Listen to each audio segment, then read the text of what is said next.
Many of you may know that as a part of our devotions at Ignite, we've been working through the book of Romans.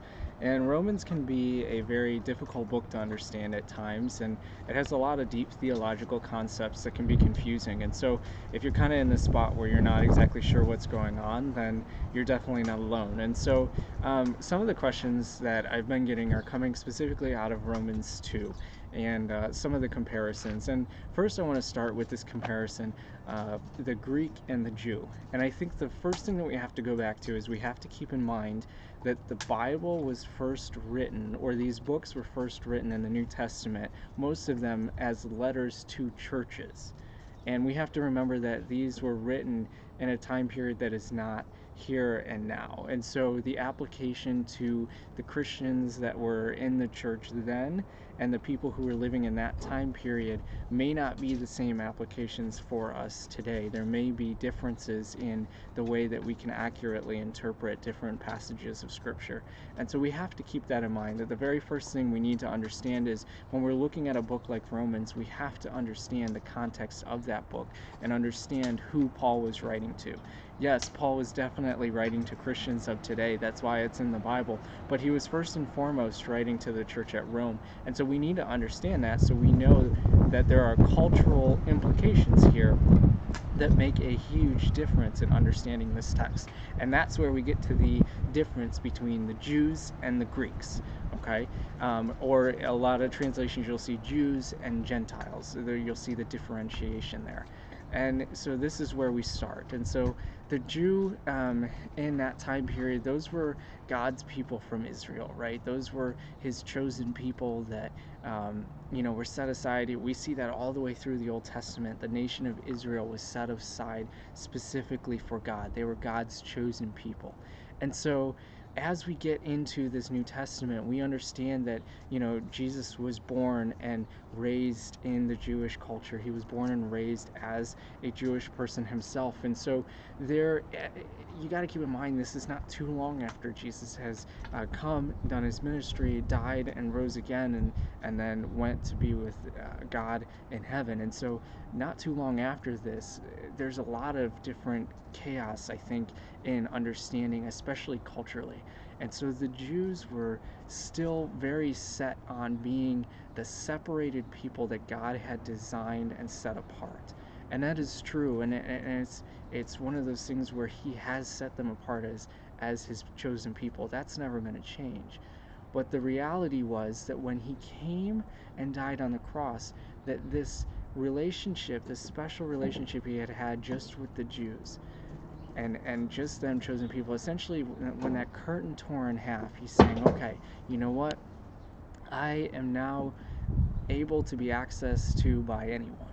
And so that's when he began to teach his disciples. He began to tell them, go into all the world, make disciples of all nations, baptize them, right? And so now we're starting to see this open up, okay? We're starting to see Christianity kind of explode a little bit, especially after he died, and you read in the book of Acts where it really kind of took off.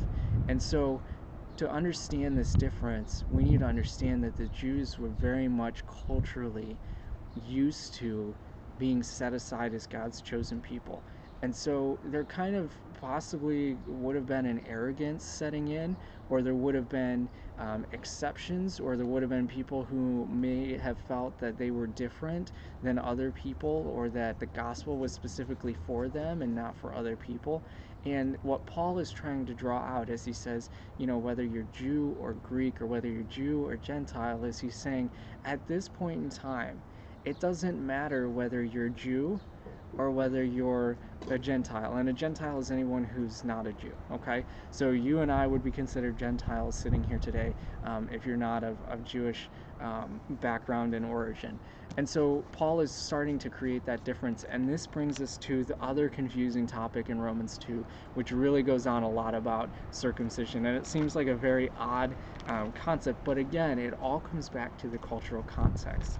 Jews were very much, that was how they were set apart, right? They had a special ceremony where at 8 days they would circumcise their baby and sort of that was kind of that symbol of being set apart from the rest of the world, as that wasn't a practice commonly held in the rest of the world.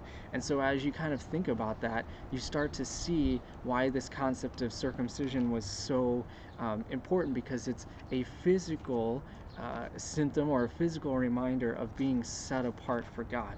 And so we start to kind of see that comparison.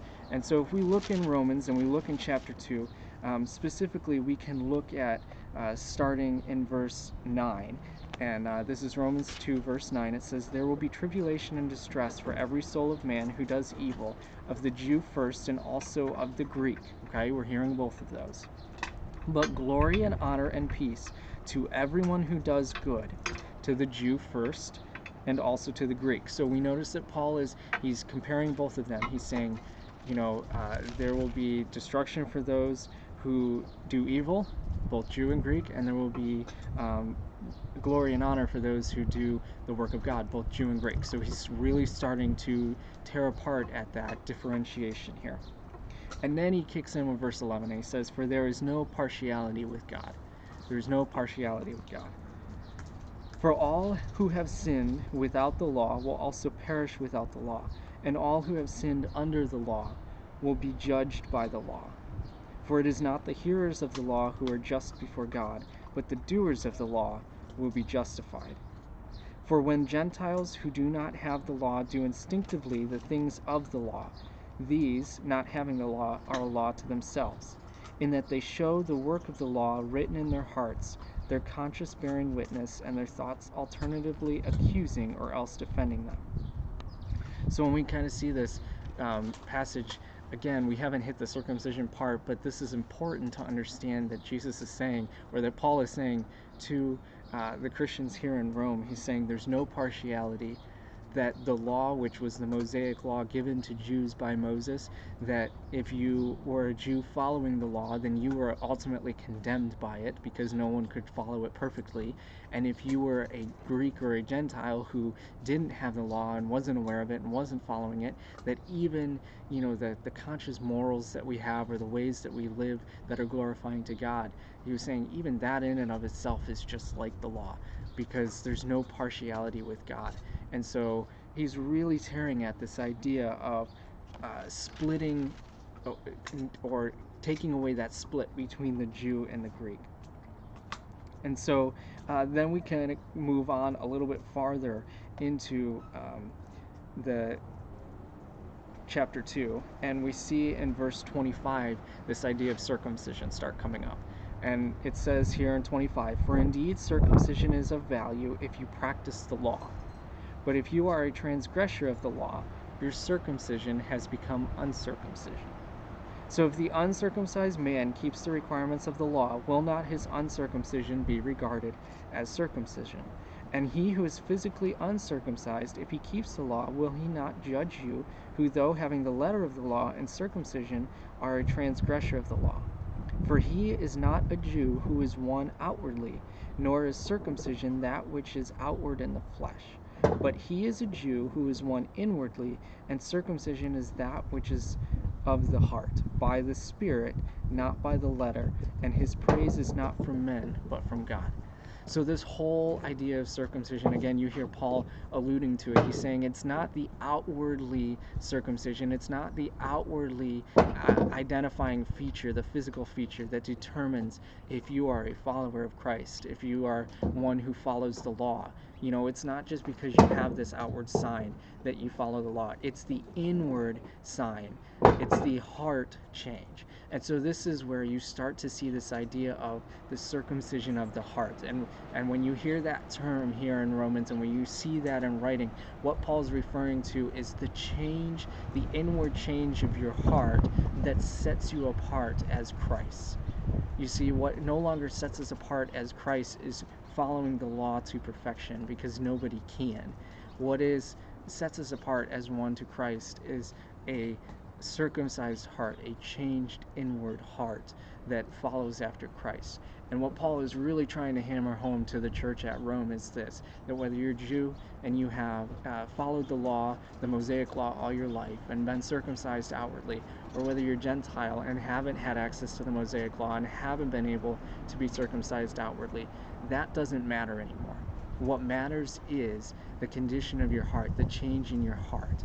Christ has now made it possible for both Jew and Greek, both Jew and Gentile, to come to him freely and have a relationship with him.